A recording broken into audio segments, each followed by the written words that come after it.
आप लोगों ने ये कहावत तो ज़रूर सुनी होगी, जिसका कोई नहीं होता उसका भगवान होता है। आइए जानते हैं इस कथा के माध्यम से। जय माता दी दोस्तों, आपको हमारे चैनल शर्मा ऑफिशियल भक्ति में स्वागत है। श्याम का जन्म एक संपन्न परिवार में हुआ था। उसके पिता बहुत बड़े जाने माने प्रसिद्ध सेठ थे। परिवार में कोई कमी नहीं थी। श्याम के दो बड़े भाई थे जो पिता के व्यवसाय में काम बटाया करते थे, किंतु श्याम के लिए सब कुछ ठीक नहीं था। श्याम जन्म से ही नेत्रहीन थे, इस कारण उसका सारा जीवन घर में ही व्यतीत हुआ करता था। उसको घर में ही सारी सुख सुविधा उपलब्ध थी। नेत्रहीन होने के कारण श्याम के लिए एक और कष्टकारी स्थिति थी। वह यह कि उसकी माँ का निधन बहुत छोटी उम्र में ही हो गया था। श्याम के पिता और उनके बड़े भाई अत्यधिक प्रेम करते थे और उसकी सुख सुविधा का भी बहुत ध्यान रखते थे, किंतु व्यापार की व्यवस्था के चलते वह घर में अधिक समय नहीं दे पाते थे। श्याम का जीवन सेवकों के सहारे ही चल रहा था, जिस कारण श्याम के मन में विरक्ति उत्पन्न होने लगी। वह ठाकुर जी के ध्यान में लीन रहने लगा। धीरे धीरे ठाकुर जी के प्रति उसकी भक्ति बढ़ती गई। अब उसका सारा ध्यान ठाकुर जी में ही रहने लगा। उसके पिता और उन भाइयों को इससे कोई भी आपत्ति नहीं थी। उन्होंने उनको कभी इस कार्य के लिए नहीं रोका था, किंतु समय की गति को कोई नहीं रोक सकता। समय आने पर दोनों बड़े भाइयों का विवाह हो गया। आरंभ में तो सब कुछ ठीक रहा, किंतु धीरे धीरे श्याम की भाभियों को श्याम अखरने लगा। श्याम भी अब युवा हो चला था। उनकी दोनों भाभी श्याम की सेवा करना बिल्कुल भी पसंद नहीं करती थी। पहले तो वह इस बात को मन में छुपाए रहती थी, किंतु धीरे धीरे इस बात से श्याम के प्रति ईर्ष्या का भाव होने लगा। अपनी भाभियों की इन भावनाओं से अज्ञान किशोर उसमें अपनी माँ का रूप देखता था और सोचता था, चलो उसकी माँ की कमी अब पूर्ण हो गई है। धीरे धीरे ईर्ष्या विकराल रूप धारण करती जा रही थी। कुछ दिनों बाद श्याम के पिता का भी देहांत हो गया। अब श्याम पूर्ण रूप से अपने भाइयों और भाभियों पर ही निर्भर हो गया। उसके भाइयों का प्रेम अब भी उसके प्रति वैसा ही था, किंतु कहते हैं कि त्रिया चरित्र के आगे किसी की भी नहीं चलती। अवसर देख श्याम की भाभियों ने अपने पतियों को श्याम के विरुद्ध भड़काना आरंभ कर दिया। जैसे जैसे दिन व्यतीत होने लगे, उनका षड्यंत्र बढ़ता गया। अंततः वह भी दिन आ गया कि जब श्याम के भाई भी पूर्ण रूप से श्याम के विरुद्ध हो गए। अब उनको भी श्याम अखरने लगा।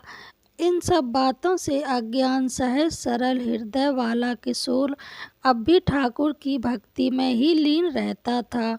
वह अपने भाइयों और भाभियों के प्रति मन में किसी प्रकार की शंका नहीं करता था, किंतु ऐसा कब तक चलता। आखिर एक दिन भाइयों की पत्नियों ने अपने पतियों को समझाया कि इस नेत्रहीन मोह में क्यों फंसे हो, इससे हमें मुक्ति प्राप्त कराओ, अन्यथा एक दिन तुमको अपनी संपत्ति इसके साथ बांटनी पड़ेगी। इस संपत्ति का इतना अधिकार ही क्या है, इसमें जीवन भर किया ही क्या है। यह जो भी कुछ है सब तुम्हारे परिश्रम का ही परिणाम है। फिर संपत्ति इसको क्यों दी जाए। भाइयों के मन में कपट घर कर गया। एक दिन सब मिलकर श्याम से कहने लगे, अब हम तुम्हारा बोझ नहीं ढो सकते, इसलिए हम तुम्हारे रहने और खाने का प्रबंध कहीं और कर रहे हैं। अब तुम वहीं रहा करो, तुमको समय पर खाना, कपड़े और आवश्यक सामग्री मिल जाएगी। तुमको किसी प्रकार का कोई कष्ट नहीं होने देंगे। अपने भाइयों के मुख से अनायास यही इस प्रकार की बात सुनकर श्याम दंग रह गया। वह नहीं समझ सका कि यह क्या बोल रहे हैं। उसकी आंखों से आंसू निकलने लगे, किंतु वह कुछ भी बोल पाने की स्थिति में नहीं रहा। अतः स्वयं की संयत करते हुए वह बोला, भाई, आपने मेरे लिए जो निर्णय लिया है वह निश्चित रूप से मेरे अच्छे के लिए ही होगा, किंतु बस इतना तो बता दो कि मेरा अपराध क्या है। बस यही है कि मैं नेत्रहीन हूँ, किंतु इसमें मेरा क्या दोष है, यह तो प्रभु की इच्छा है। और भाई, अब तक आपने मुझको इतना प्रेम किया है कि अचानक यह क्या हो गया। भाइयों के पास कोई उत्तर नहीं था, वह उसको छोड़कर चले गए। अब श्याम पूर्ण रूप से अनाथ हो चुका था, किंतु ऐसा नहीं था जिसका कोई नहीं होता उसके भगवान जरूर होते हैं। और फिर श्याम तो ठाकुर जी के भक्त थे, फिर वह भला कैसे अनाथ हो सकता था। दुखी मन होकर श्याम ठाकुर जी के ध्यान में खो गया। उसके मन में स्वर निकल उठे कि हे गिरधर गोपाल, करुणा सिंधु कृपाल, भक्त बत्सल मोहे लीजो समाल। अगले ही दिन श्याम के रहने का प्रबंध एक अन्य स्थान पर कर दिया गया। वह स्थान एकदम खाली और सुनसान था, न किसी का आना जाना। पशु पक्षी वहाँ विचरते रहते थे। थोड़ी ही दूर से जंगल आरंभ हो जाता था। श्याम के खाने पीने और देख रेख के लिए एक सेवक की नियुक्ति कर दी गई थी। प्रतिदिन सुबह नाश्ते का प्रबंध और दोपहर का खाना, रात्रि को भोजन के प्रबंध श्याम के भाई और भाभी कर देते थे। उसके वस्त्र भी घर से धुलकर आ जाते थे। श्याम ने कुछ भी विरोध नहीं किया, वह उसमें ही संतुष्ट रहने लगा। उसका नियम था, जब वह भी कुछ भोजन करता पहले अपने भगवान को स्मरण करता, उनको भोजन अर्पित करता और उस भोजन के लिए धन्यवाद देकर तब भोजन ग्रहण करता था। कुछ दिन यह क्रम चलता रहा। इस बीच श्याम की दोनों भाभियों को पुत्र हुए। उसके बाद उसको श्याम यह प्रतिदिन का खाने और वस्त्र का प्रबंध भी अखरने लगा। तब दोनों भाभियों ने मिलकर एक षड्यंत्र रचा। उन्होंने श्याम को समाप्त करने की योजना बना ली। अगले दिन रात्रि के भोजन में विष मिलाकर सेवक के हाथ भेज दिया। इस बात से अज्ञान सेवक भोजन लेकर पहुंच गया और श्याम को भोजन सौंप दिया। श्याम ने भोजन प्राप्त किया और प्रतिदिन की भांति भोजन भगवान को अर्पित किया। जिसके साथ भगवान सदा रहते हों, उसके सामने कोई षड्यंत्र भला क्या कर सकता है। भगवान के भोजन स्वीकार करते ही प्रसाद के रूप में परिवर्तित हो गया। श्याम ने सुखपूर्वक भोजन किया, तत्पश्चात भगवान का धन्यवाद किया और लग गया अपने भगवान के हरि भजन में। उधर दोनों भाभी प्रसन्न थी कि चलो आज पीछा छूट जाएगा। अगले दिन अंजाम बनकर उन्होंने फिर से प्रातः का नाश्ता तैयार किया और सेवक के हाथ भेज दिया, इस आशा में कि थोड़ी ही देर में सेवक उसके मन को प्रसन्न करने वाली खबर लेकर आएगा। नाश्ता दे जब सेवक वापस लौटा तो श्याम को कुशल जान उसको बड़ा आश्चर्य हुआ। वह दोनों पाप बुद्धि यह नहीं जान पाई कि जिसका रक्षक भगवान हो उसका भला कोई क्या बिगाड़ सकता है। उन्होंने हो सकता है कि किसी कारणवश श्याम ने रात्रि में भोजन नहीं किया होगा। ऐसा विचार कर कुटिल स्त्रियों ने अपने मन की शंका का समाधान स्वयं करने की ठान ली। उस दिन उन्होंने दोपहर के भोजन में श्याम के लिए खीर बनाई और उसमें पहले से ही अधिक विष मिला दिया। वह स्वयं ही खीर लेकर श्याम के पास गई और श्याम से बड़े ही प्रेम से व्यवहार किया और पूछा कि आज तुम्हारा चेहरा कुछ उदास लग रहा है, क्या रात्रि में भोजन नहीं किया। अपनी भाभियों को यहाँ देखकर निर्मल मन किशोर बहुत प्रसन्न हो गया। वह बोला, नहीं भाभी, मैंने तो भोजन किया था, भोजन बहुत स्वादिष्ट था। यह तो आपका प्रेम है जो आपको ऐसा लग रहा है। यह सुनकर दोनों पापी स्त्रियां शंका में पड़ गईं कि इसमें भोजन किया तो यह जीवित कैसे है। उनकी पाप बुद्धि ने अब भी उसका साथ नहीं दिया और वह सत्य को नहीं पहचान पाई। उन्होंने मन में विचार किया कि श्याम हमसे झूठ बोल रहा है। तब उन्होंने प्रेम पूर्वक श्याम को खीर देकर कहा, आज हम तुम्हारे लिए अपने हाथ से खीर बनाकर लाए हैं और अपने सामने ही खिलाना चाहते हैं। उसके कपटपूर्ण प्रेम के नाटक को श्याम नहीं जान पाया और उसकी आंखों से आंसू आ गए। उसने प्रेम से वह खीर ली और खाने बैठ गया, किंतु खाने से पहले वह अपने भगवान को नहीं भूला। उसने प्रेम पूर्वक भगवान को स्मरण किया, उसको खीर अर्पित किया। तत्पश्चात प्रेम पूर्वक खाने लगा। फिर कैसा विष और कैसा षड्यंत्र! वह सुख पूर्वक सारी खीर खा गया। उधर उसकी भाभियों ने उसको खीर खाते देखा तो सोचा कि इसका तो मृत्यु अब तय है, इसलिए यहाँ रुकना उचित नहीं है। ऐसा विचार कर वह वहाँ से चली आई।